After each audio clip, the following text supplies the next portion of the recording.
ब्राह्मणों का विवाह ब्राह्मणों में और क्षत्रियों का विवाह क्षत्रियों में, वैश्यों का विवाह वैश्यों में और शूद्रों का विवाह शूद्रों में, हिंदुओं का विवाह हिंदुओं में, मुसलमानों का विवाह मुसलमानों में। ये होना सही है या गलत? ब्राह्मणों का विवाह किनसे हो? ब्राह्मणों से। क्षत्रियों का विवाह वैश्यों का वैश्य, शूद्रों का। ये परंपरा जो हमारे बाप दादों ने बनाई थी, ये परंपरा सही है या गलत? बताओ। आजकल की पढ़ी लिखी जनरेशन जो है ना, वो कहती है नहीं, ये तो कोई बात ही नहीं है, जो पसंद आएगा ना। आज जितनी समाज में अव्यवस्था है, केवल इसलिए कि आपने उन नियमों को फॉलो नहीं किया जो नियम आपके परंपरा में सैकड़ों वर्ष से फॉलो होते चले आ रहे हैं। भाई, विवाह में बहुत ज्यादा विचार किया जाता है। क्यों? बहुत बड़ी, हमारे विवाह से हमारी संतान का कनेक्शन होता है।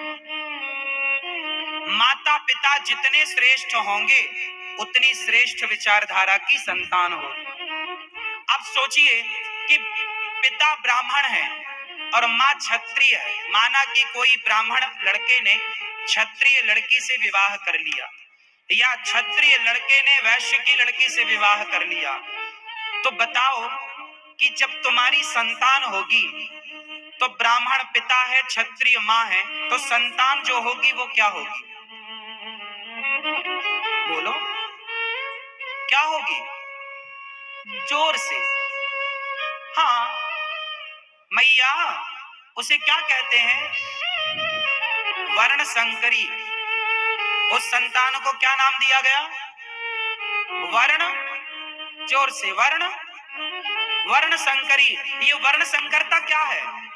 वर्ण संकरता है विचारों की वर्ण संकरता। संकरता मतलब विचारों की संकीर्णता, छोटे विचार वाला, छोटी बुद्धि वाला। फिर आप उसको कितना समझाओ, वो नहीं समझेगा,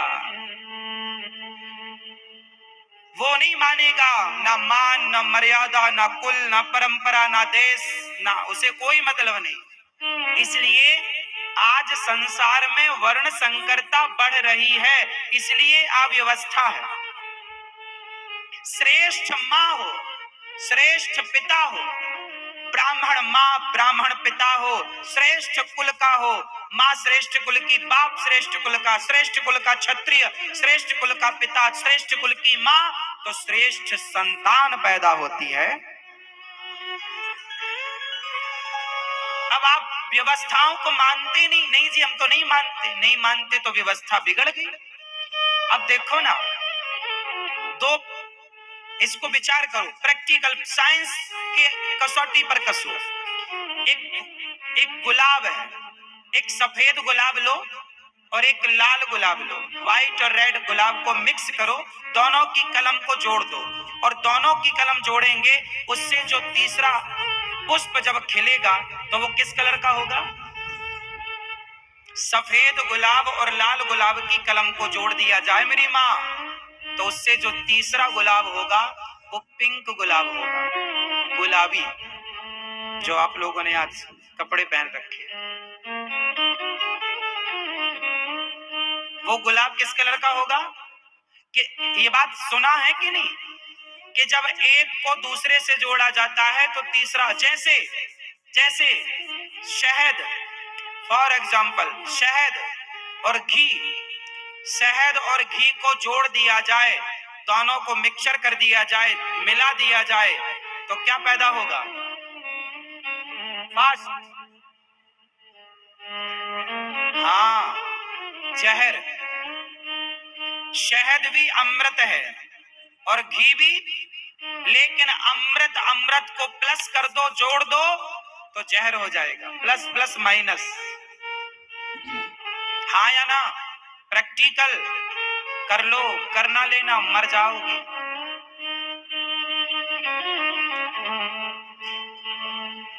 सुना है कभी अपनी दादी अम्मा से कि शहद और घी को एक साथ नहीं लेते, हाँ या ना? वो पंचामृत में दूसरा पदार्थ है, इसलिए उसको केवल दो तत्व को जोड़ा जाएगा तो नुकसानदायक। वो बच्चा जब जन्म लेता है ना, तो उसको शहद और घी जरूर चटाया जाता थोड़ा सा, वो इसलिए कि माँ के पेट में माँ का गंदा पानी उसके अंदर जाता है बच्चे के, तो वो उस जहर को इस जहर से काट सके, इसलिए दिया जाता है जन्म के समय। केवल जन्म के समय का विधान है, बाकी का कहीं विधान नहीं। समझो, हल्दी को नींबू से जोड़ दो, क्या हो जाएगा? हल्दी को नींबू के साथ जोड़ दो, नींबू का रस डाल दो हल्दी में, तो क्या रंग होगा? क्या हल्दी का रंग रह जाएगा? कुमकुम बन जाएगा। मतलब सिंपल है, एक पदार्थ को जब दूसरे पदार्थ से जोड़ा जाता है तो एक नए तीसरे पदार्थ का जन्म होता है। हाँ या ना? हाँ या ना? हाँ या ना?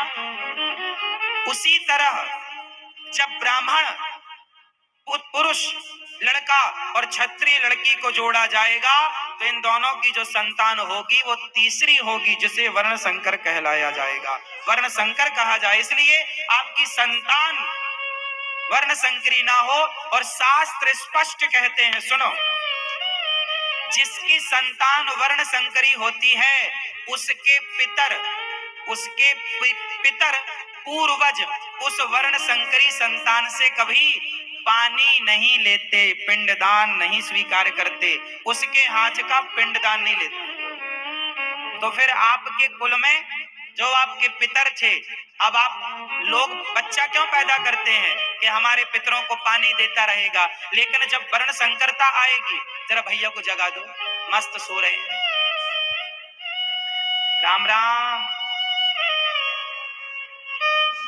राम राम।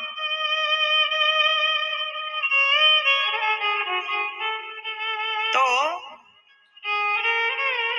वर्ण संकरी संतान से पितर पानी,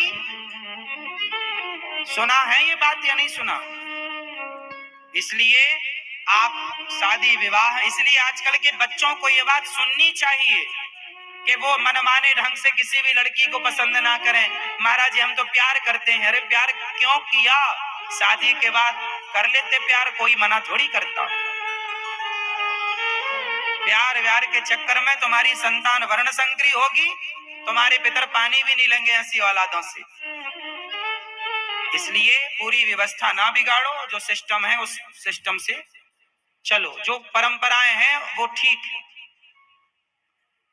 कितने लोग इस बात से सहमत हैं कि ब्राह्मणों का क्षत्रियों का विवाह, वैश्यों का वैश्यों में, शूद्रों का अपनी अपनी जो परंपरा है उसे फॉलो करना चाहिए? कितने लोग इस बात से सहमत हैं?